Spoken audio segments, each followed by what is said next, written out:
Hey, my name's BA, coming to you live. Definitely got a couple things in store for you. New podcast, just starting out. I hope you like it. I'm here with one of my good friends, Darrius. Want to talk about the Super Bowl performance, Kendrick Lamar. Did he diss Drake? Is this more of a Drake thing, or was it a Black African pride? Like what did we get accomplished here? Is there a revolution about to start? Definitely want to talk about that. I think there's a couple good things that came out of this. I do think there's some bad things, whether it was intentional or not.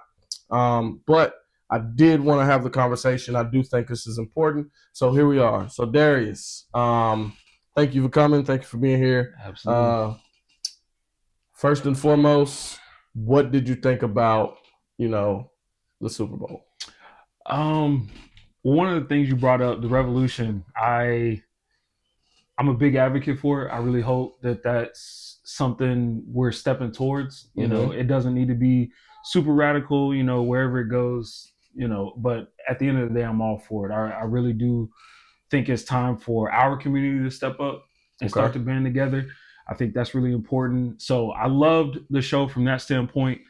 Like you said, Kendrick Lamar, there was a lot of subliminals, some right in your face kind of messages. Right. I think that is what I expected out of Kendrick Lamar. I know we'll kind of go into detail on that later, but overall, I like the halftime show. Okay. Now you said revolution. Are we talking about Back to Africa, or I mean, what are we talking about? Dr. Umar? Hey, no snow bunnies? Like what are we saying? For me, I think the revolution starts within revolutionizing ourselves, and when I say ourselves, I mean the Black community, the African American community, having our own identification and getting away from we're down because of this, we're in this situation because of this. I think it's time that we can acknowledge that, but it's time to start making some change.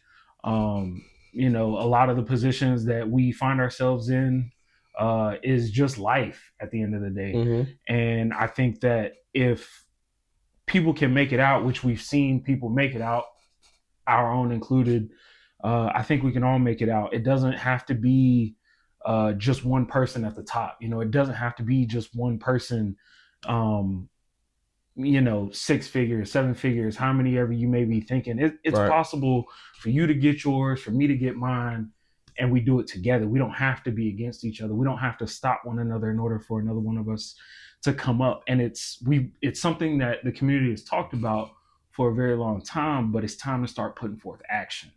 And that's what I see in this revolution is it's time to start putting action forth. Well, okay. I like that. My only thing with that is, are light-skinned people included in this revolution? Because it feels like we're alienating them. Right. Maybe it's only the ones that have mixed race and that don't come off as super Malcolm X-like. But in my opinion, there were a lot of people that were happy to see Patrick Mahomes get whooped. There were a lot of people to see him underperform masterfully. There were a lot of people that were excited to call a man PDF at the Super Bowl. A minor, there was a lot of that. So are we talking, is the revolution for everyone? Or because at this point, I'm gonna tell you where I'm at with it. I feel like the Black community, is becoming more harmful to everyone else than what it used to be. And I think that we're becoming more proverbially racist than everyone else. The only thing we don't have is a word that was rooted in 400 years of this right here I want to say.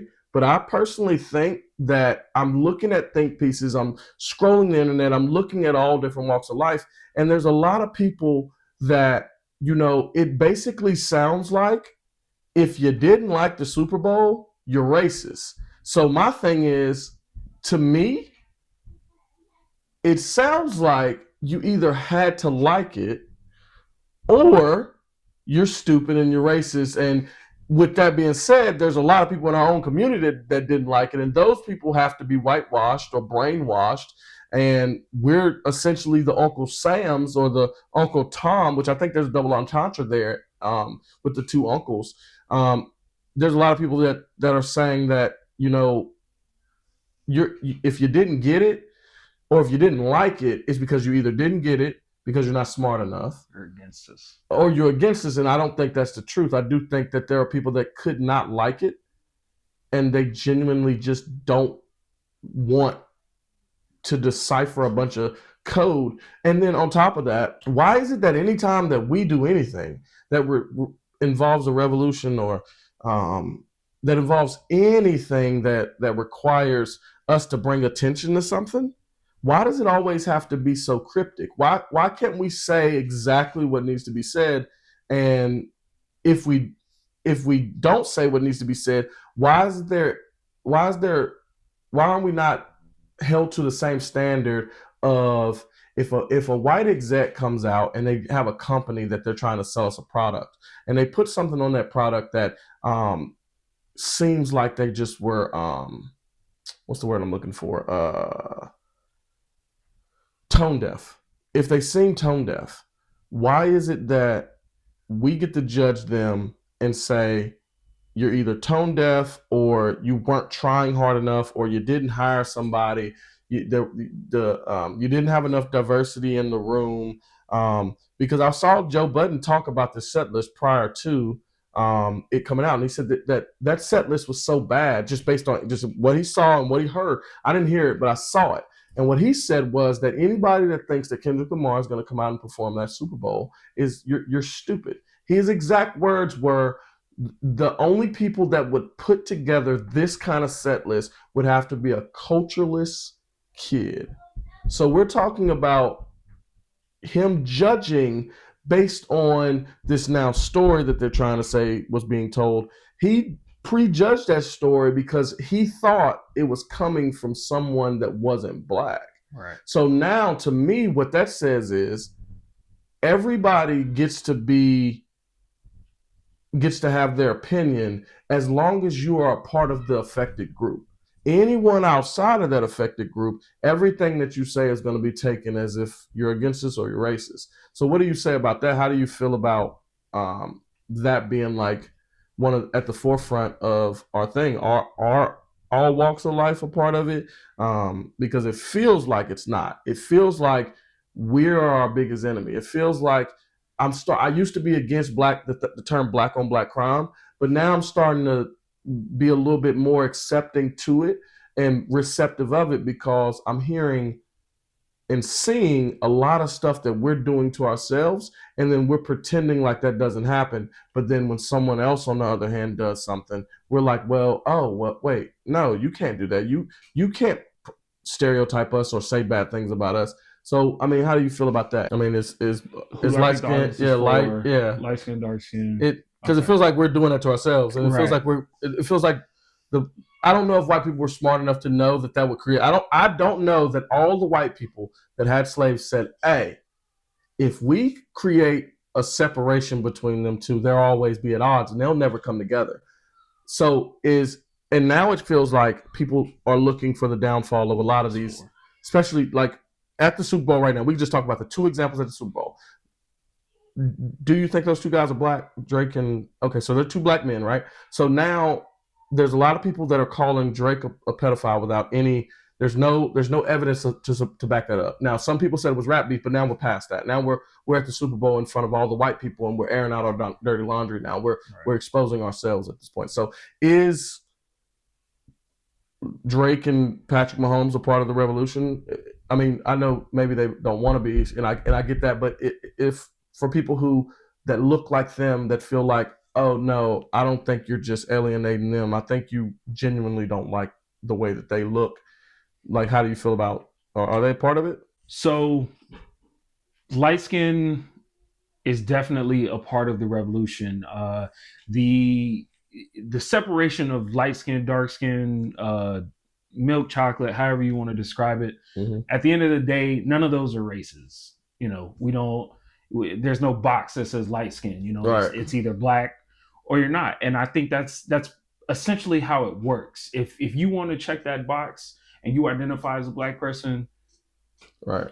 obviously you need the background to go with it. I know we're in that age where people want to identify as whatever they want to. We won't go down that rabbit hole, but at the end of the day, like with the ethnic DNA, the pigmentation, stuff like that, when you have that kind of stuff behind you and you want to check that box of, yes, I am a black male, I'm a black female, what have you, yes, you are included in that. That is who that's for. Now, it doesn't mean that because you're not black, you are not involved. I think the thing with that is, so speaking just anybody who's not black, there's a lot of different avenues you can come at it from. You don't get it because you don't want to, because it's not what you're comfortable with. It doesn't directly relate to you. That's one reason you may not want to get it. But then there's people who do get it. I've got several friends who were in agreement with me as far as the revolution and everything. And just because you're not fighting directly alongside with us, you understand what it's about. It's not us trying to get rid of you. It's us trying to grow our community. And these may not be the greatest examples, but I listened to a guy talk about how all the other cultures have some sort of organized crime. You've got the Japanese mafia, the Irish mob, stuff like that. They've all got their own groups that band together, and again, it may not always be the greatest paths, the righteous paths, and everything like that, but they come together and they support each other. Right. They do things for each other. There's other communities that don't necessarily have that kind of the word is organized crime. They don't have that kind of group, but they do stick together. They live with each other for years on end to build each other's wealth. They don't, kick you out the house because that's just the rule of the house. Right. And I think that is to touch on revolutionizing our community. That's what the revolution to me is mainly about. It's about getting rid of those old habits of, it's my house, it's my rules, I want to kick you out, so I'm kicking you out, as opposed to it's time to get you on your own feet.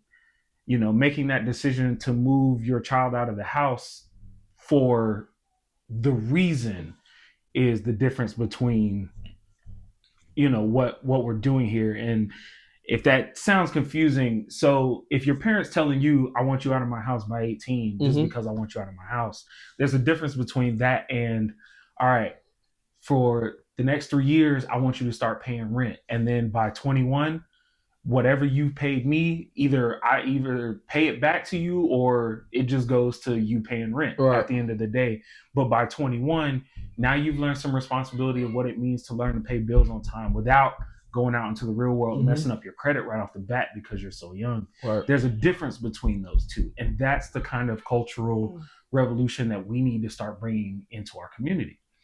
Now, to go back just to the halftime performance, again, other communities can be in support of us while not fighting the fight with us.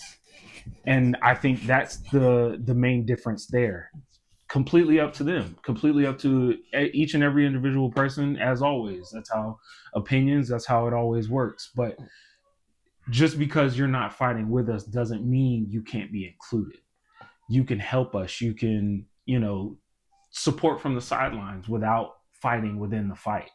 I think it's completely possible. Some don't see it that way and some don't want to see it that way. And then to answer your final question of, do I believe that it was completely spot on as far as the message goes? You gave me some interesting points earlier before we started this, and it really opened my eyes. There are pieces that, yes, support that message strongly, but also go against it. So yeah, because my thing is this. I'm gonna shoot him some bail because for when we decided to do this, I was like, man, what the main thing, the number one thing that stood out was that Uncle Sam was black. So I sat there and I said, okay, who is Uncle Sam? And then I said, you know what, Uncle Sam, let's go see who he is. So Uncle Sam is supposed to be the representation of the government. This was back in the 1900s or something like that.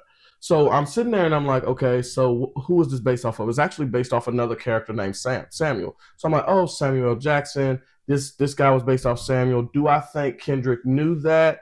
I think it might be a coincidence. I mean, I'm hearing people say, yo, he's so meticulous with stuff. You have to give him it, even if it's like debatable. But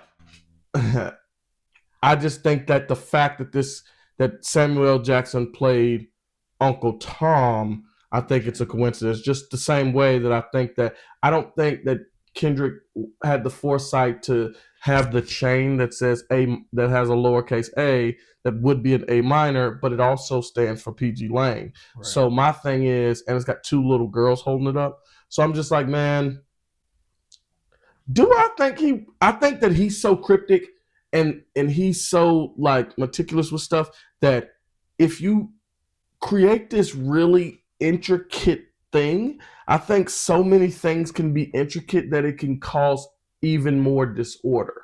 Right. And it can be so much so that everybody thinks that anything he does there's deeper meaning. Yeah, like anything. I mean, he had on bell bottoms.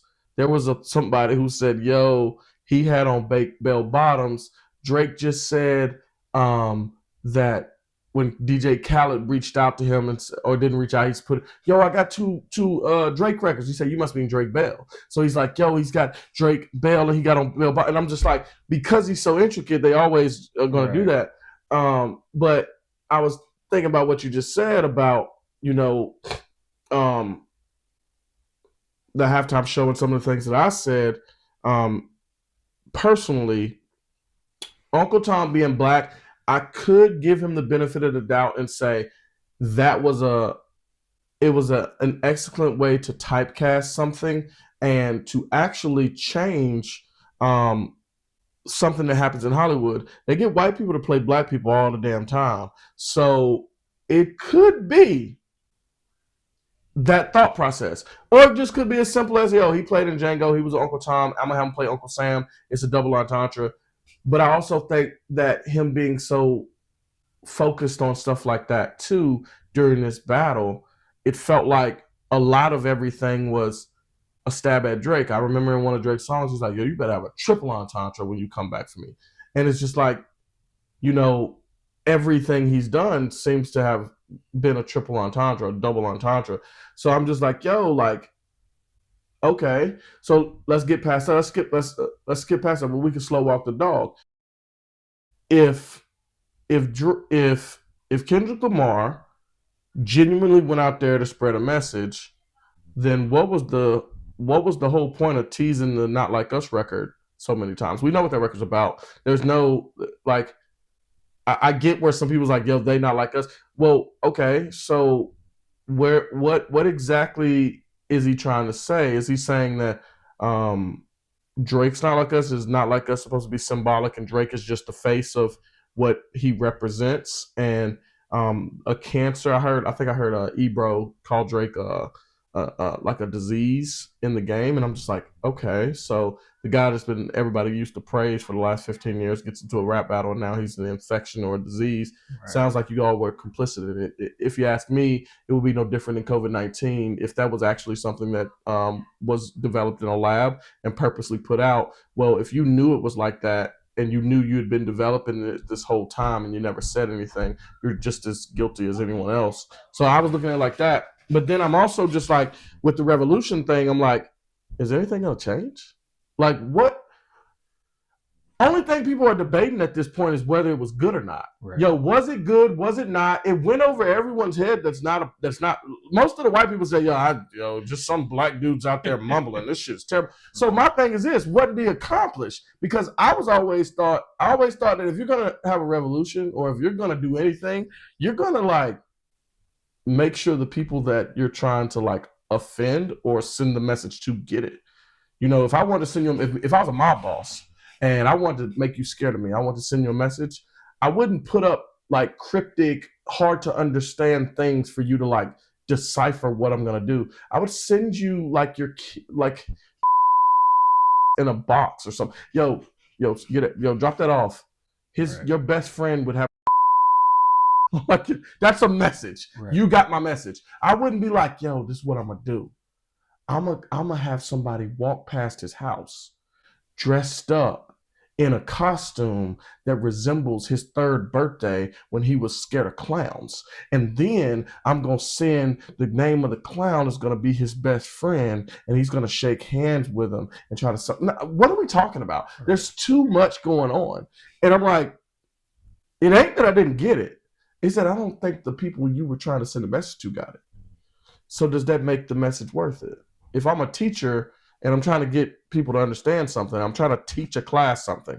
The class is a bunch of ignorant, racist people, and I'm the teacher, and they used to have teachers that just come and read the books that teach the same garbage that they always think about. So my thought process is, I'm going to get up there and I'm going to actually teach them something. I'm going to send them a message. One that not only sends them a message, but they're going to go home and tell their parents. And their parents is going to go to the school. And the school is going to have some other people come in, because now it's going to be a big deal. And I'm going to bring in it's going to be so much message given to those children that the news station is going to pick it up. Hey, teacher just did something crazy, and he taught them that some of these white people that we thought were amazing were actually slave owners and used to do some really messed up stuff. So I'm going to do it like that. So what revolution what do you think that Super Bowl and that performance accomplished anything to move us forward in a revolution? Part of me wants to say yes, but I think the real answer is no, just because, like you said, the conversation that was sparked isn't something that's moving us forward. It's debate and division between us on what it was about. So I'm gonna say no. When you dive into it in your individual self, I think it can spark the change that we're looking for. And that actually ties back into the final question you asked me about, if you get it or if you don't get it, does that mean you're not Black? Does that mean you're not down with the cause? It's one of those things where I think it's just something that we have to reflect on within ourselves. We can't, the moment we bring it to the public and we start having a discussion, it brings on the debate in us. We as humans, we like to debate. We like to have an opinion. We like to feel justified in our opinion. All right. So when we bring the conversation about, that's what it turns what it should have been into our own agenda. And so the halftime show, the message that we're digging at, I think it's opening some eyes that needed to be opened. Now, there are plenty of us that know this is the type of world we're living in. We're living in a situation where, it doesn't feel like our community is as valued. It doesn't feel like our people are as valued. But again, just to go back to my original point, that's the point of the revolution. In order to get there to where they see our individual value as a community, we've got to start with ourselves. We allow them to beat on us, but then we also beat on ourselves. How can we beat on ourselves and try to keep them at bay, saying, hey, you don't get to beat on us. You've already beat on us. This is, what I'm saying? You don't get to beat on us anymore. We can't stand up and fight them, also fighting each other. A civil war and a world war, in a country is detrimental to that country. Yeah. Okay. So me personally, I don't know what we got from that. I think what we got was division. There's even people asking if Kendrick meant to do that, which I think that's crazy. No matter what I think about the Super Bowl, I think I would go on a limb and say that's crazy. Right. with that much time to plan. Yeah, I think yeah. Now, and as far as the message goes, what do you say to people that says that okay, obviously this leaked prior to, it's the first Super Bowl that's ever leaked. Apparently DJ Academics did that, as he's claiming he's putting his stake in that one. So obviously we know that I would assume that majority of the people that were involved in approving this probably are white, and they probably had to answer to somebody else that was white. Well, did Jay-Z have influence? He has some influence on the selection. I don't think he has anything. I think he may have something to do with the actual show itself. But I know for a fact he's a part of like the entertainment team or something like that of the NFL, and that's where he's a part of like the influence on the selection. Okay. But I don't know about him putting a message, like him being able to be like, oh, I heard, I seen you in rehearsals. We're not doing that. I don't know if he has that kind of power. But let's say he does, along with other people, a pre-approved message that was rehearsed and that they said okay to. I mean, obviously, if that's the case, they didn't think it was going to really be that detrimental to themselves. I just don't. I find it hard to believe that everybody working in the NFL that has something to do with the Super Bowl are some pro-black, righteous, down with the regime. Uncle Tom is the devil. I highly doubt that that's what we're dealing with. I really genuinely think we're dealing with people that are actually a part of the problem group, if you will, and they approved it. And they didn't feel like, and they also issued an apology afterwards to Lil Wayne for like for the controversy around the Super Bowl. Really? Yeah, they literally. I looked it up because I seen somebody say that, and I was like, what? So I went and Googled it, and yeah, they put out a statement and basically like apologized that they apologized for not selecting Lil Wayne. I don't know if it was because they felt like he deserved it. Yeah, but they did say because the Super Bowl wasn't everyone loved it. That wasn't what it was. It was a lot of people saying I did not like it, and I think the NFL realizes like I think they gave him. I think he had such a big moment that he had to get the Super Bowl, but I think that most of the performers I can remember, they all are like some diamond selling, platinum selling artist that's got these hits that are just like Jesus. So when they play it, you know what it is. Like everyone knows that one song. Whether you like the artist or not, you've heard the song so many times, you recognize it. Right. You're like, oh yeah, that's that. You know what I'm saying? So that's what I think. And now I'm looking at the Super Bowl. There were parts that I thought were really dope. Even without all the think pieces a part of it, like he's got all these people coming out of this car. I don't really genuinely know what that was supposed to mean. That could have been taken a couple different ways, but he's got all these people coming out of this car. And then when he's doing it on the stairs, they're like the American flag, which I thought that was great. I was like, yo, that choreography, that scene there was dope. And he's in the middle of it. Right. And I'm just like, what is that supposed to mean? Does that mean we are America? It's built on our back? I don't know. I don't know what that meant. But I just thought the scene itself was dope. Now he's doing songs that I'm like, I don't know if this one. That first song, I was like, I was looking around like, and I tried to listen to his new album, so I think it was off his new album, and I was just like, I don't know about this one, dog. I don't know. But when you get into the whole performance, you're like, okay. And then SZA comes out, and it's like, okay. And then he does like a little, this is bigger than the music. This is 40 Acres and a Mule. I looked that up. Apparently 40 Acres and a Mule wasn't just what we're known to as reparations. It's actually the name of the company that Samuel L. Jackson owns. So that was also something that he had going on. So I'm like, oh, it's a shout out to that. Right. But again, no one knows that because 40 Acres and a Mule just sounds like, yo, this is reparations. This is what this is. And then he starts teasing the record. Not Like Us, which is, to me, that was the biggest buzz of the whole thing is, Right. Is he going to perform it? Is he going to perform it amidst the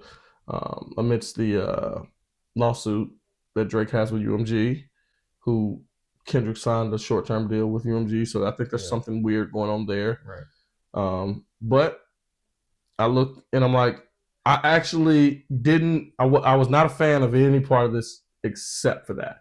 When he got into that record and looked into that camera and said, "Say Drake, I hear you like I'm young," and I said, I stood up out of my seat. I was like, "Oh snap!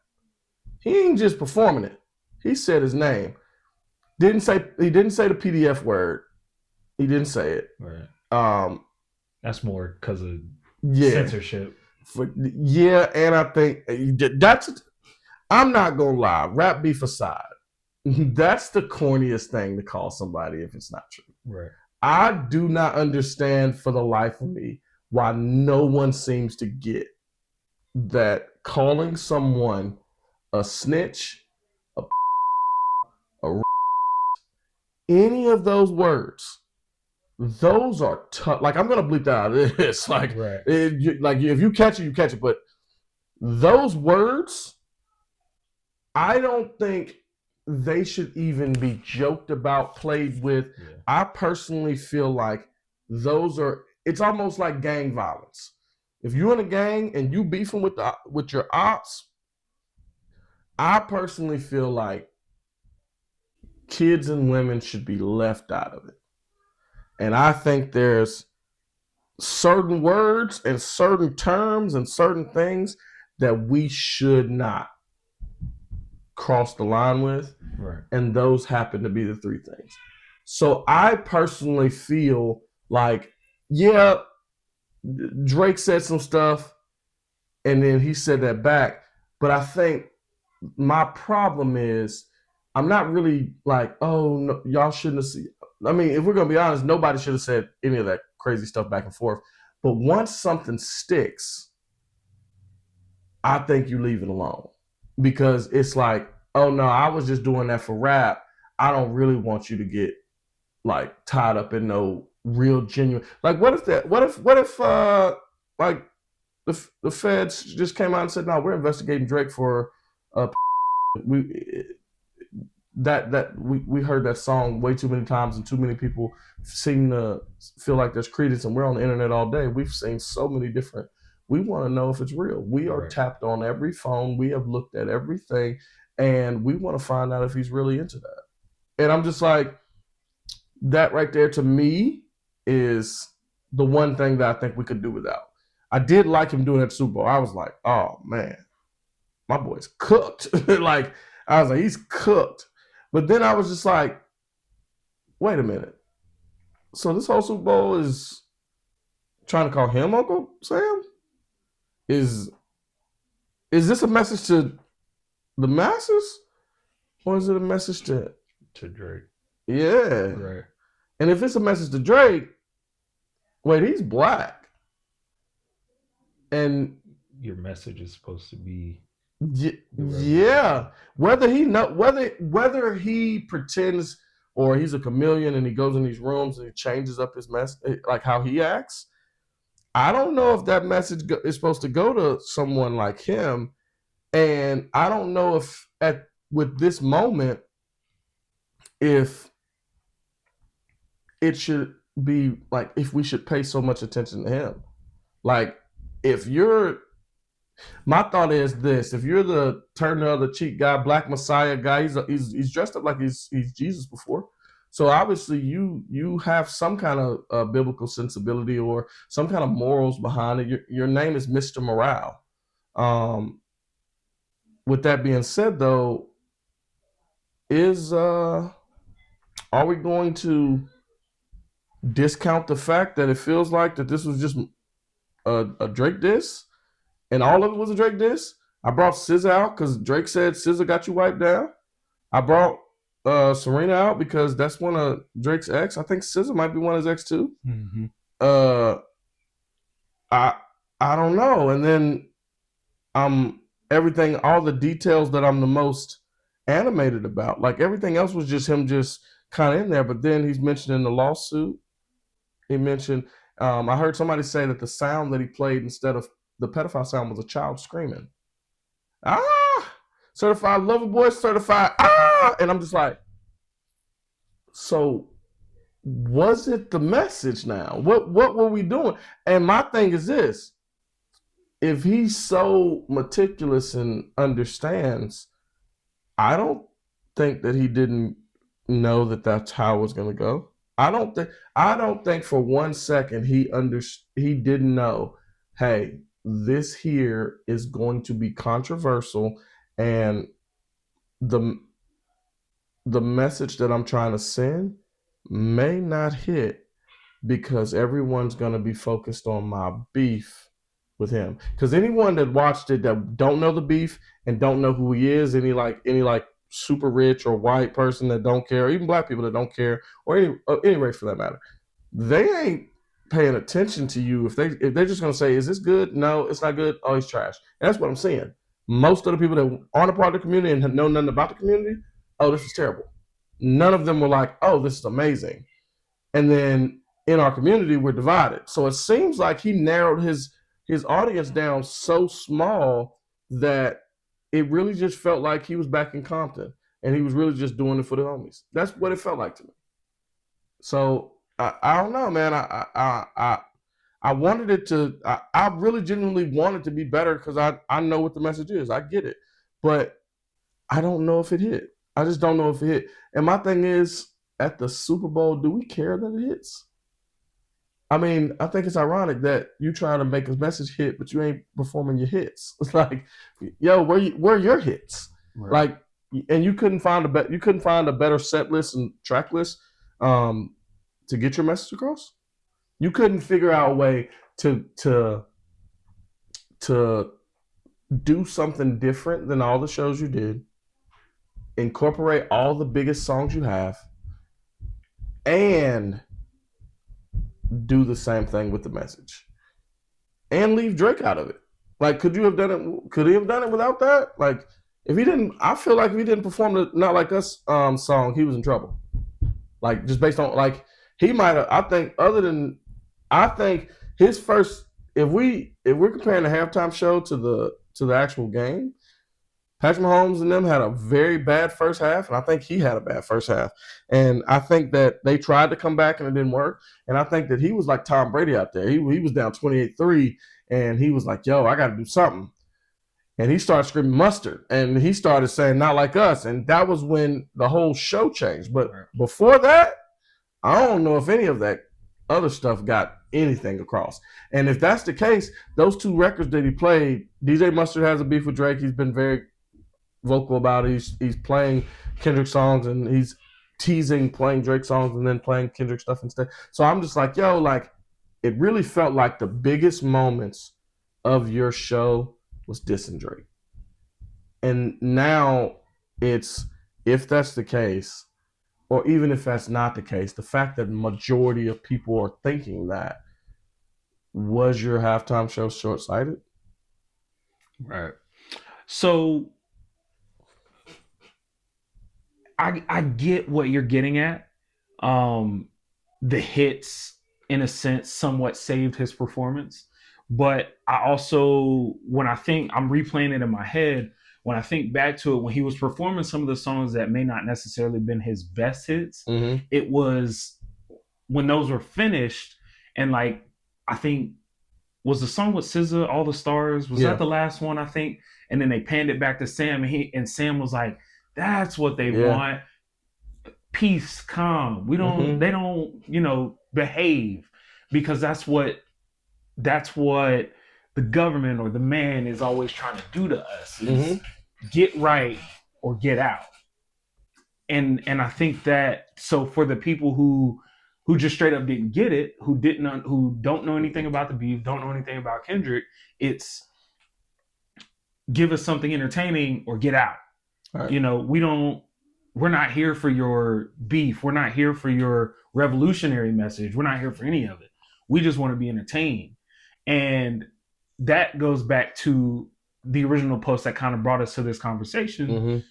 Is it's not people are stupid for not getting it. It's just when we heard that Kendrick Lamar was going to be the one performing the show, don't expect a Chris Brown, Usher, Michael Jackson-esque performance that gets everybody out their seat, everybody's dancing, having a good old time, because that's not his MO.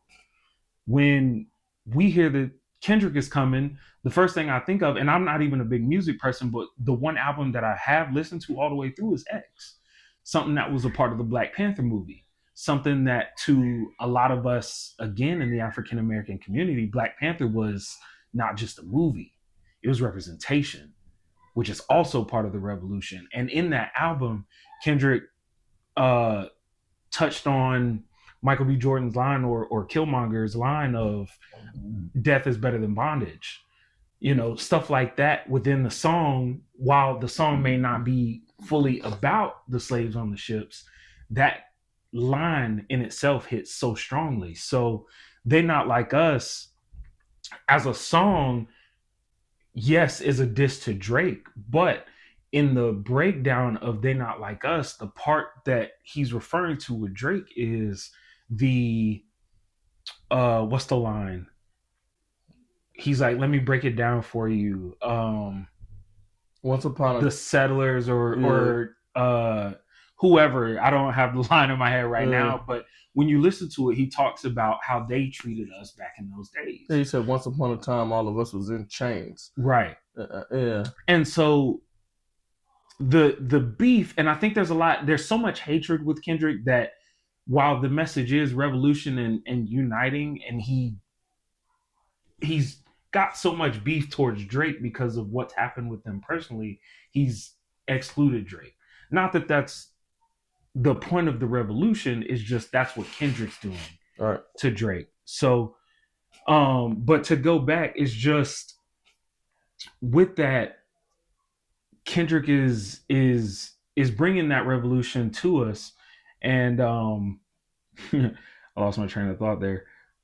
Okay, so I'm sorry. So we're saying all that about Drake and why he's not like us is because he's moving in a method that they used to move against our community back then. You know, it was get everything you can out of them, ship them off. And that's what Kendrick feels like Drake has been doing in the music game. It's, I'm gonna go do songs with this up and coming artist. I'm gonna go do songs with this up and coming artist. I'm gonna get this guy up to or close to where we are on a music level, and then I'm gonna move on. You know what I'm saying? It's never a real. It's always just business. It's never like trying to be there for the sake of community.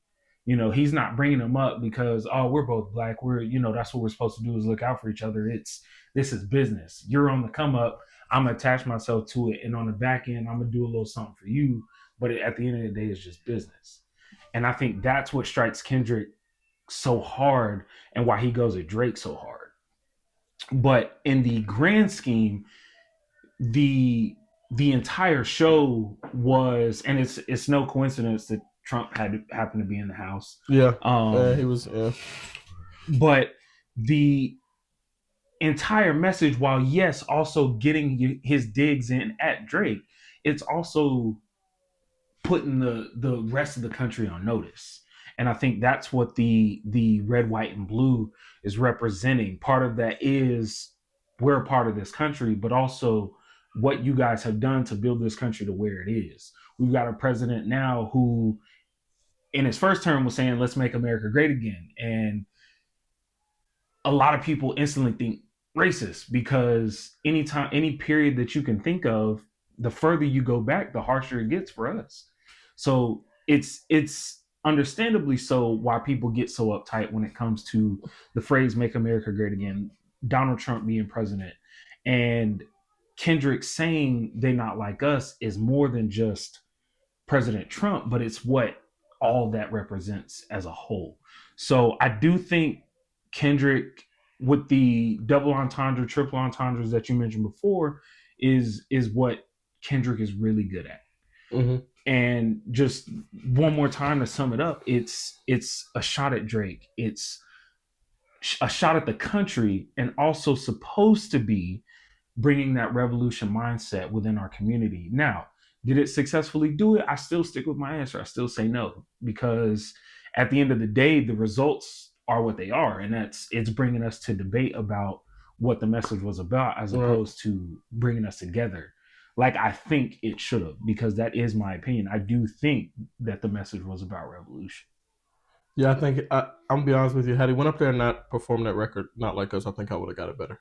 I think I would have been okay with. I think I would have been okay with him going up there and being unapologetically black. But I'm gonna be honest with you. I genuinely think that almost every move he made on that stage was a big fuck you to Drake. To spite Drake. It was all just because I wanna dance on a grave. I beat you in this battle. The beef is over.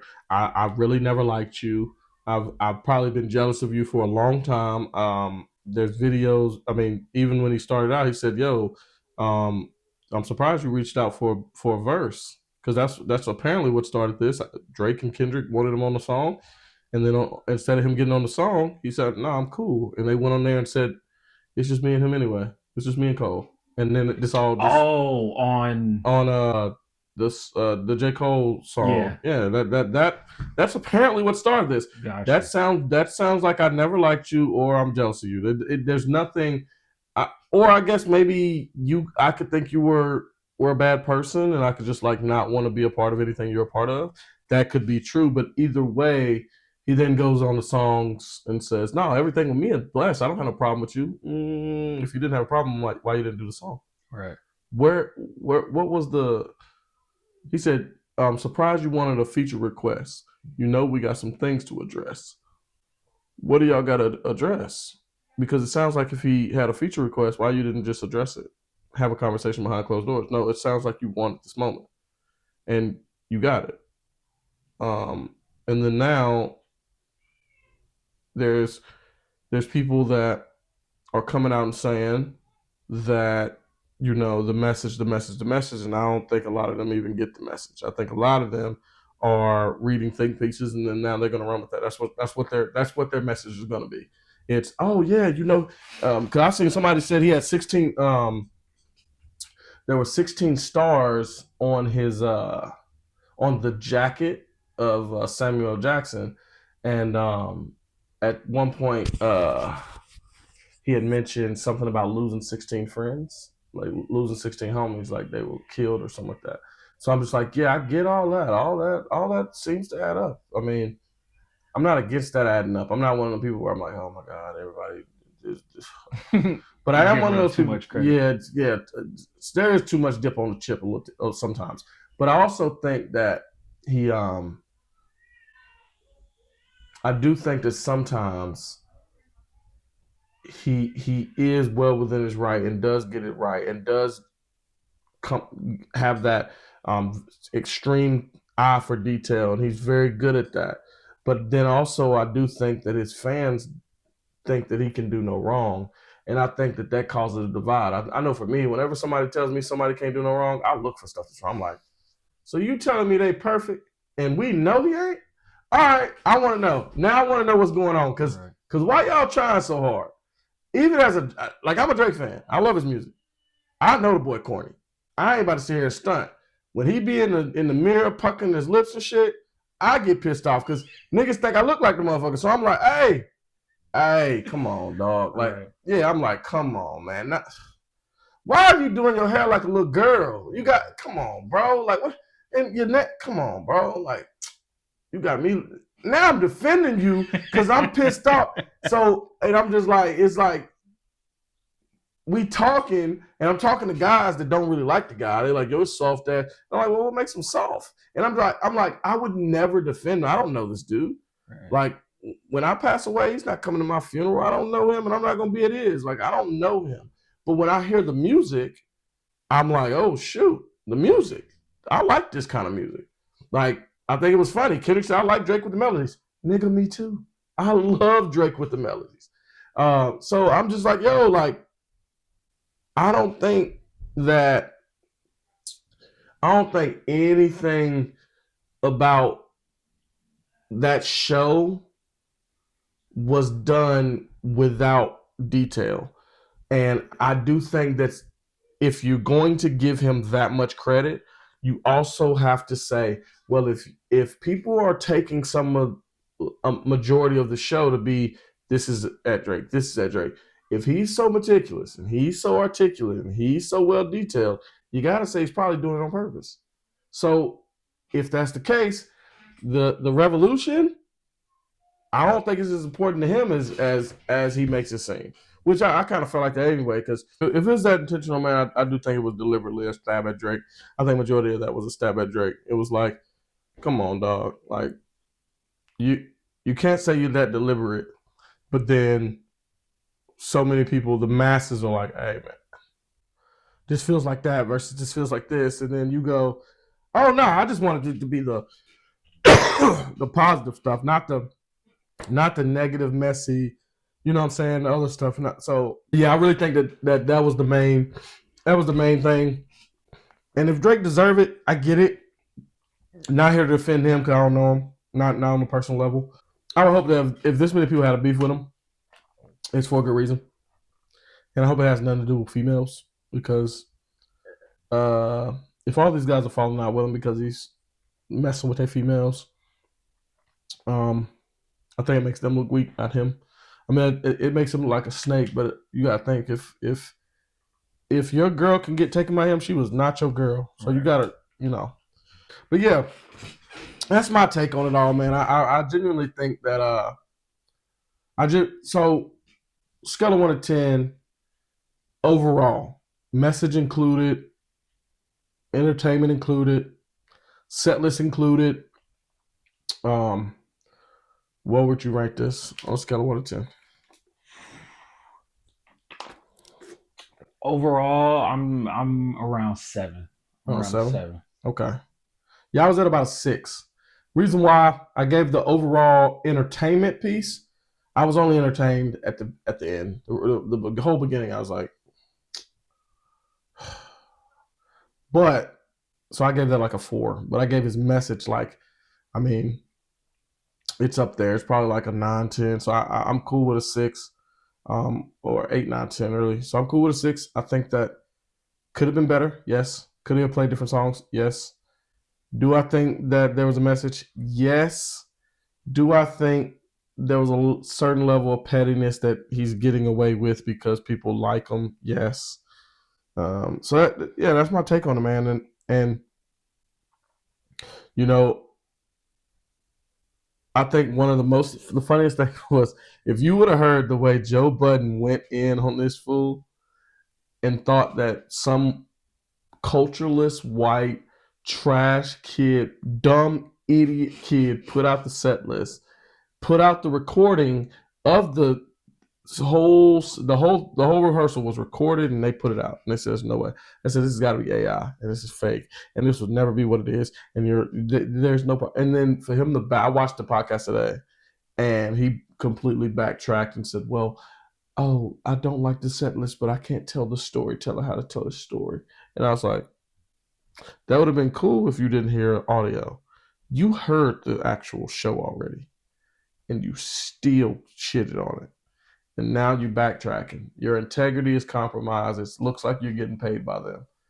And that's fine if you are, but just don't try to act like you're like some righteous, stand on what's right, say, do the right thing kind of guy. Because there's always these times where he's like, yo, we shouldn't be doing this as black men. And, if 50 Cent saying what he said about Irv Gotti is wrong and we got to grow up. And I'm like, I don't think you can hang your hat on integrity, sir. So that was just funny. Yeah, you had to send me that. Yeah, I'll send it to you. That was, oh man, it was like, and what was funny was Drake posted him, and he was like, it was a song, the background song was like, it'll all work out, and I'm just laughing because it's just like, hey, he heard you, bro. You tried to, you said that this was bad. Right. You said it was going to be bad. You said if he performed that set list, his managers would punch him in the face. They would never allow him to go out there and do that. And that's exactly what they allowed him to do. So I was just laughing because I was just like, you know, he's been one of Kendrick's biggest fans. He had a beef with Drake. He had a falling out with Drake, and he's made sure to make it be known that he does not like Drake. So I'm just like, man, that's tough. That's tough. But yeah, man. Any anything that you feel like we didn't hit on or touch on with the Super Bowl halftime? Nah, I mean, if I had to give a quick reasoning behind my 7, again, I'm a very big advocate about this revolution. I think it's something that we need as a community. Mm-hmm. I don't want to overrate that, but at the same time, I do like that somebody's finally taking the opportunity on a big stage and not going, let me, stay in my lane or get right so I don't get kicked out. All right. I really like that. That is the part of the Kendrick fandom in me as well. The songs, again, I'm really not that big of a music follower. When I hear it, I hear it. It's not like I know release date. It's not like I know Right. all the background information. RDC World, shout out to them. Their skits help me get up to speed on the Drake Kendrick beef. Some of the stuff you told me as far as them offering a feature to Kendrick to be on that song with him and J. Cole. I didn't know that. So I don't know music in depth like that, but at the same time, I do know that majority or let's say half of the songs he played, like in that first half, I didn't really know most of those, and they weren't like vibe type music, which again, I do know that I said that's not Kendrick's MO, but at the end of the day, when it comes to entertaining and performing, you do need a little bit of that across the board. He did clean it up at the end, a lot better songs, but that's also just because, TV Off and all those are that kind of vibe song while also being just stronger lyrically, message, vibe, all that put together. So entertainment wise, that is what kind of brought the score down. But also my knowledge of at least knowing that that's Kendrick's MO, not expecting a Chris Brown-esque performance.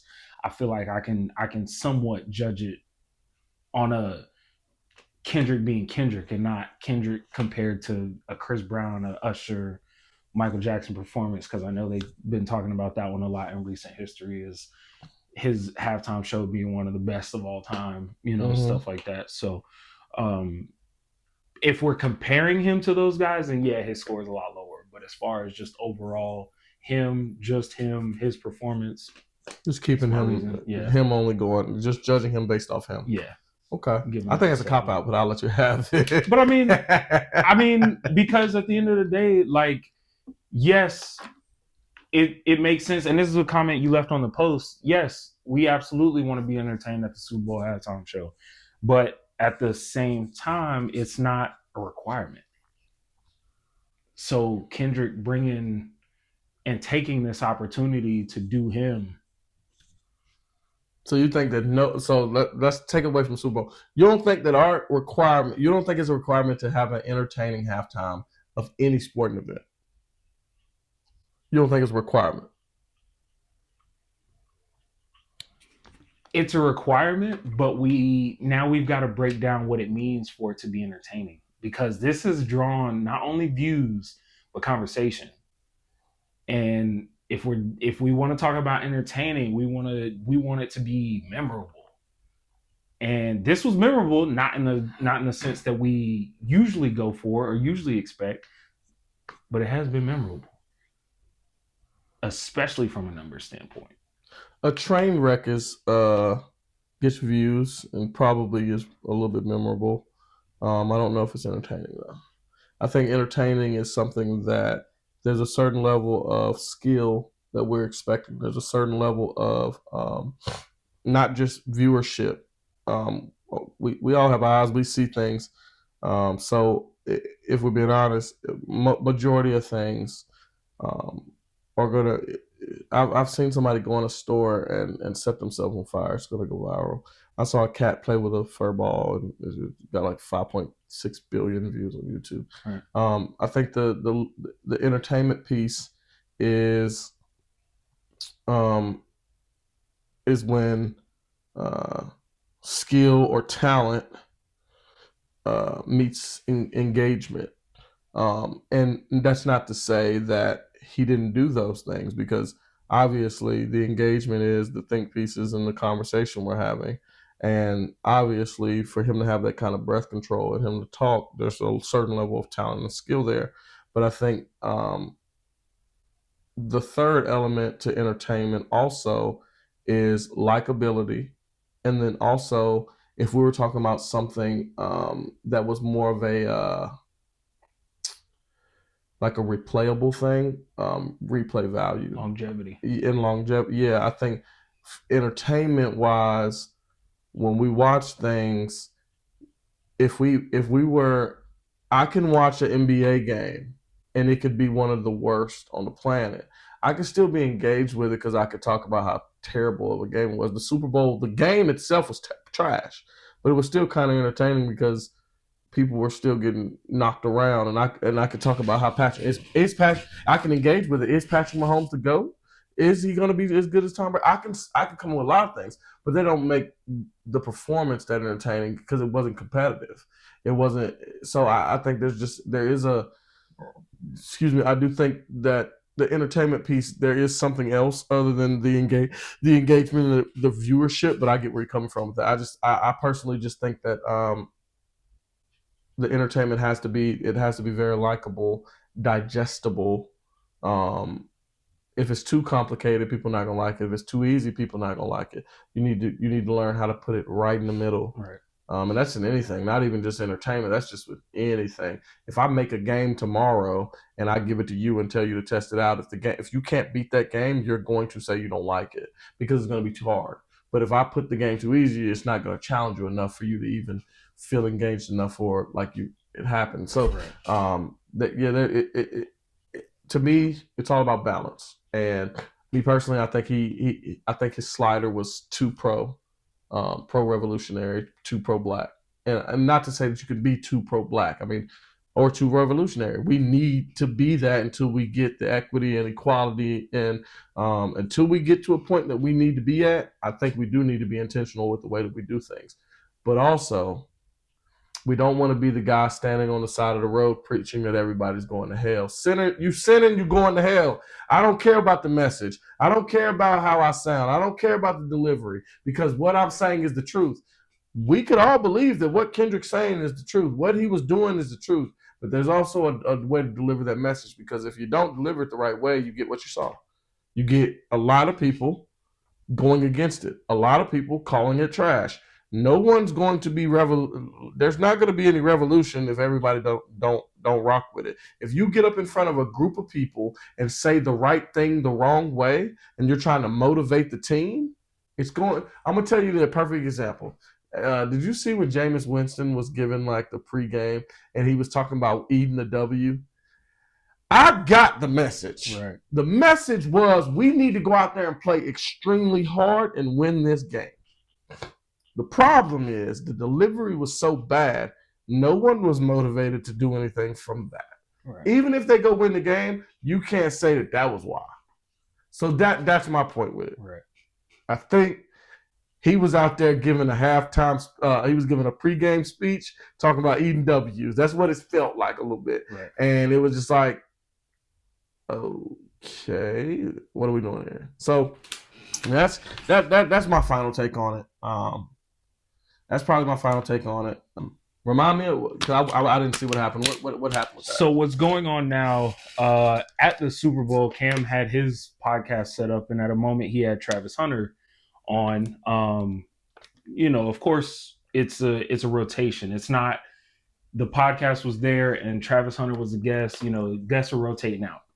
But anyways, Travis Hunter in the actual building. Yeah. Yeah. Okay. So where, they have the stadium, but then in the rest of the stadium on the inner parts of the bowl, it's, different vendors and all that are set up. Cam Newton's got his section set up. He's having different guests on during his podcast, and Travis Hunter comes on, and he's getting in depth about what it means to be the number one draft pick. All the different details that go into it, not just the fame and the money and all that, but you're the number one draft pick, which means you're going to a team that was not good the year before. And something that came out of Cam's mouth was when he got drafted number one, he went into a locker room of losers.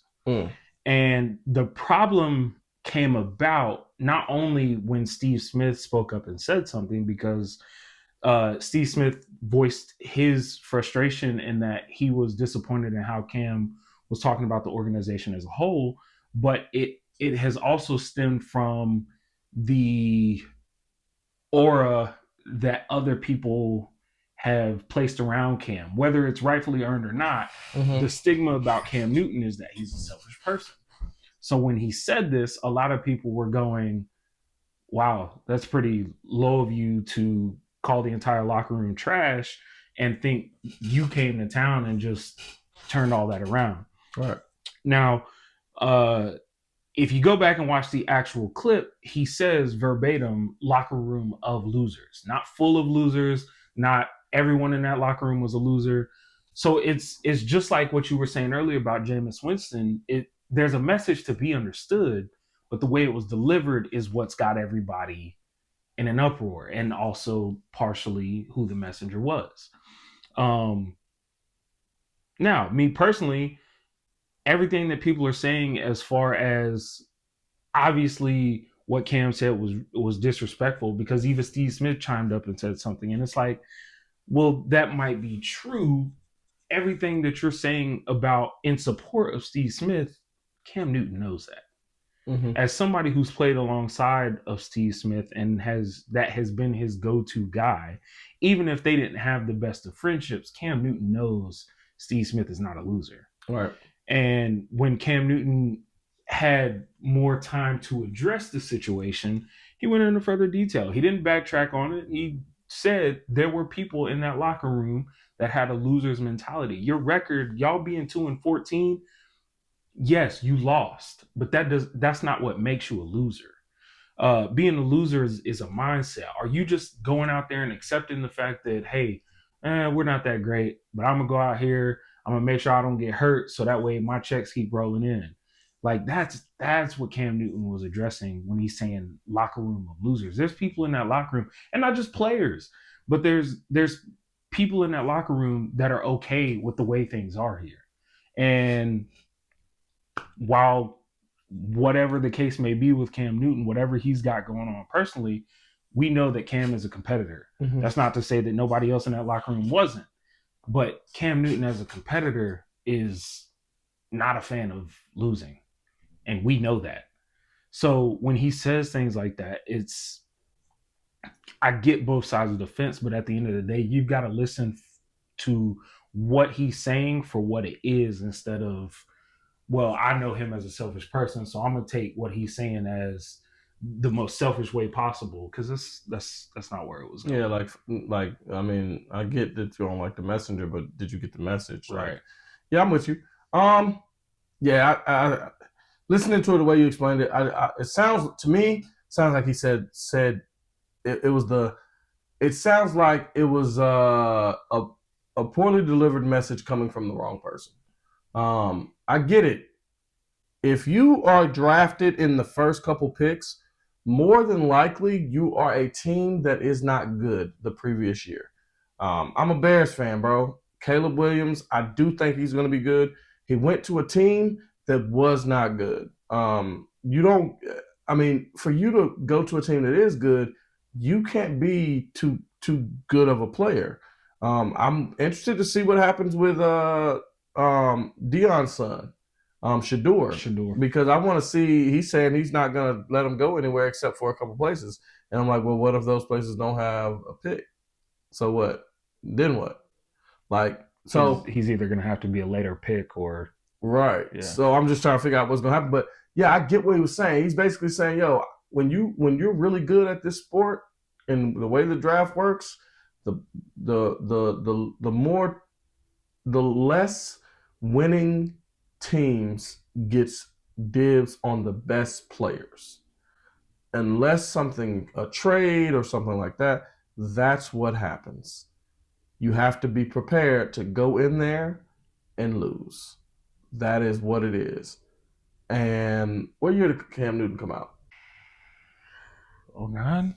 09? Was it 09? I'd have to look it up. Okay. I think it was 09 because he was in the draft class with Patrick Peterson, Julio. Yeah, I think that was 08, 09. I think it was it. Julio. I mean, were they winning a lot when he first got in the league? Carolina, absolutely not. Yeah, so I mean, they were 16 games before they changed it. Yeah. So 2-14 before they got Cam, and then the following season they went like 7-8 or something like that. Yeah, I mean, it don't sound like he was wrong. I just think he just. And when he had a chance to elaborate, he included that. He was like, I never said that I came in and turned the whole franchise around. He was like, locker room of losers had nothing to do with record. It just had to do with the people who want to go out there and actually really change the culture, and the people who are just okay with showing up to work, collecting a check. Right. He included himself in that. And I think that was the biggest takeaway that a lot of people needed to hear. It may have been a dig at the Panthers because he has whatever background beef going on with them. That might be true, but when he's given a chance to elaborate, it's not a backtrack. He's still standing on what he said, but it's giving you the context that you need. And I think that while, yes, the message could have been delivered better, we're stepping a little too far and trying too hard to be offended instead of understanding the message for what it is. Yeah, but that's the world, though. That's the world. Absolutely. That's the world. But Cam Newton's always on the internet saying something that people are going to take out of context. I seen he was with some girl, and I won't. Let me not say girl. Let me say lady. He was speaking to her, and she was talking about him creating broken homes. And I know exactly. Yeah, and they were talking about how he got his boots smoked in that conversation. I'm just sitting here like, I mean, the guy seems to. I mean, he seems to. I don't know what viral is anymore, but he seems to go viral quite for his takes. I mean, just as much as like the Gilbert Arenas and Rashad McCann. I mean, they always say something. And a lot of that stuff you got to think, man. It's a camera, so. It's being recorded. I don't know if this is all how they really genuinely feel all the time. They may feel it may be worse because sometimes, I mean, he went viral for the take about what was it? He said that most of he said like all these quarterbacks were like game managers or something like that. Oh yeah. Like when Brock Purdy was kind of emerging as one of the top tier quarterbacks, he was saying that guys were game managers and not game changers. And I mean, call it a bias if you want, but I completely understood what he was saying. There's guys that go in and they make that wow play. You know what I'm saying? And being a quarterback and making a good throw isn't necessarily the wow play. It's the Lamar Jackson scrambling, or it's the Baker Mayfield stiff arming a guy while also throwing the ball down the field. Like those are game changing plays, because what you think is about to be the drive killer, now it's about to be 3rd and 20. We'll run a safe play to where we don't turn the ball over and we can live to fight another day, is what they call it.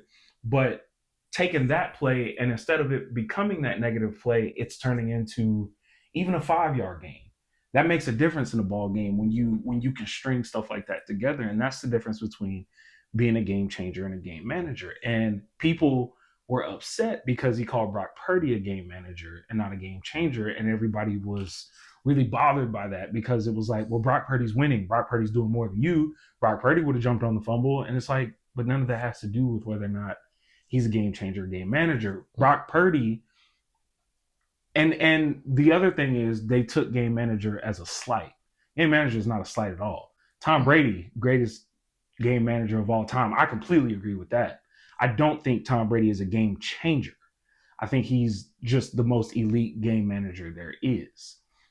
When I think of a game changer, again, I think of somebody who's taking what would normally be a normal play, a normal sack, a normal interception, and turning it into breaking the sack, turning it into how many ever yards, and changing the whole entire momentum of what's going on. The strip sack Von Miller got on Cam Newton, that's a game changing play. Keeping Cam Newton in the pocket is a game managing play. You manage the game well, but change it. And I think that's what a lot of people, again, and Cam Newton is just, he's never going to be a good messenger for a lot of people. But that's own circumstances provided. So you don't think Tom Brady is a game changer from a mental standpoint, like where he's able to read a certain defense or read a certain play, and even though he's not breaking sacks or running, he's just staying in the pocket. But you don't think that there's a possibility that he's manipulating the game in a way that we're not seeing? I think that the way that you're describing him changing the game is, or I'm sorry, the way that he's affecting the game is that elite level of managing it. So being able to read the play is a part of football. Like everybody on that field, to some degree, needs to be able to read what's going on the field. Right. But being able to read it, and not only read it, make the right read to counter it, but to consistently do that, do it under pressure, do it or I should break down pressure further, because pressure can be from the opposing team, from the clock, from the atmosphere, stuff like that. Stuff that's going to naturally be a part of the game is what he's managing on an elite level. Game changer is taking something that would normally, let's say 9 times out of 10, if Von Miller gets his hands on 9 out of the 10 top 10 quarterbacks, he's sacking them. But the game changer turns what would be a guarantee, or not a guarantee, but a most certain Von Miller sack into something else. Whereas a sack on first down and 10 to make it 2nd and 20 or 2nd and 15, as opposed to being able to break that sack enough to even manage an incomplete pass to get the throwaway. That's a game-changing play, because we need a couple of sacks from Von Miller a game in order to make sure we keep this offense from scoring. We need a Ed Reed to be able, or a Darrelle Revis to take a receiver out of the game for even a half. That kind of stuff is stuff that just completely shifts the game. You can't game plan for that. You can't go in and say, he's guaranteed to not get hurt. He's guaranteed to get in the backfield every time we blitz. You know what I'm saying? You can see the play of, I know when they're gonna blitz, because he has a tail. He leaves one of his feet out wider, or he stands out wider. That is game managing on an elite level, but it's not game changing. Got it.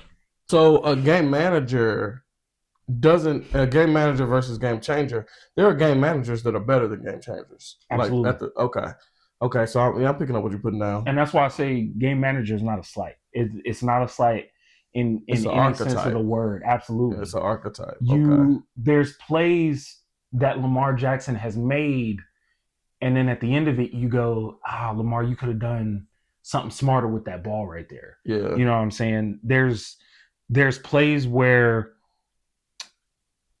if Baker Mayfield was just a little bit faster, he's a scrambling quarterback, but if Baker Mayfield was a little bit faster, he probably would have got there. That's the difference between game changing and game managing. You can take the mental aspect out of football and leave the physical.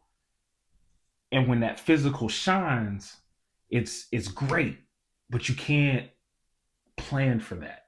Right. You've got to let the athletes be athletes in their own sense. It's not something you can fully coach around. You can design plays behind Lamar Jackson's running ability, but you can't guarantee that his speed is going to get you the edge every single time. Okay.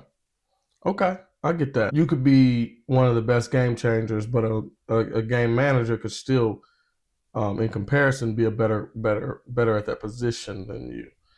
So these are just archetypes. This is no different than one's an improviser, one's a field general, and it's just multiple ways to skin a cat. Right. Yeah. There's some people that would prefer to have Michael Vick on the field than Tom Brady. As far-fetched as it may seem, and it's not a comparison between the two, it's just Michael Vick made plays that just, gave you hope that a team could win. Whereas Tom Brady, you could just, Tom Brady's going to sit there and dissect what needs to be dissected. You can take Jalen Hurts and put him behind Patrick Mahomes' line, and Jalen Hurts can still scramble and probably get just as many, if not more, yards than Patrick Mahomes. But if you put Patrick Mahomes behind Philly's O-line, you're looking at an even more elite version of Pat Mahomes. Yeah. And that's no slight to Jalen Hurts. It's just we've seen what Pat Mahomes can do when things are at their worst and when they're at their best.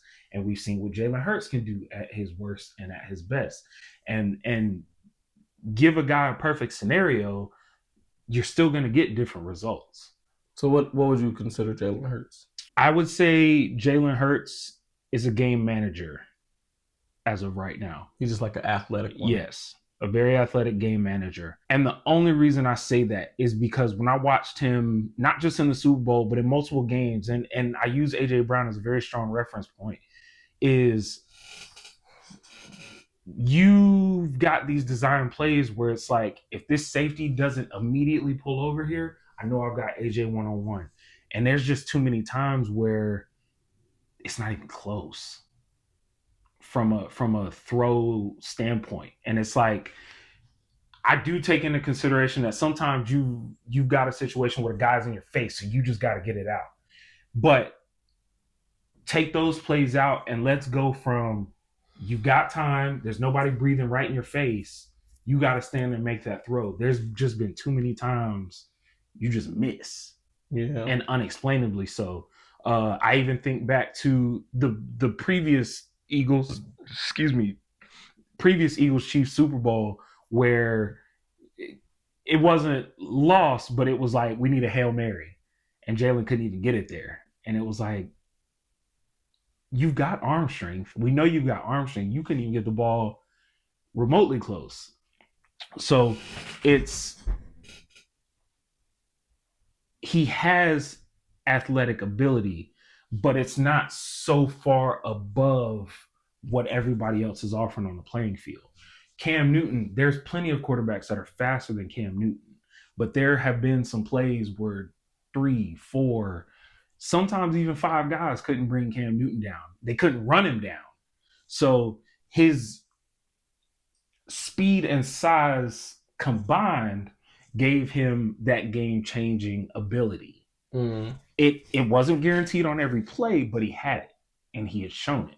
Mm. Jalen Hurts doesn't have anything that's necessarily that far advanced over everybody else on the field.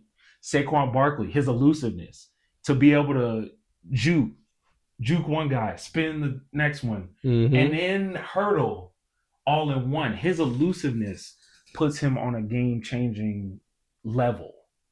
His athleticism to be able to do all that puts him at a level that's just slightly above the competition around him. Gotcha. And that's what separates game changers and game managers.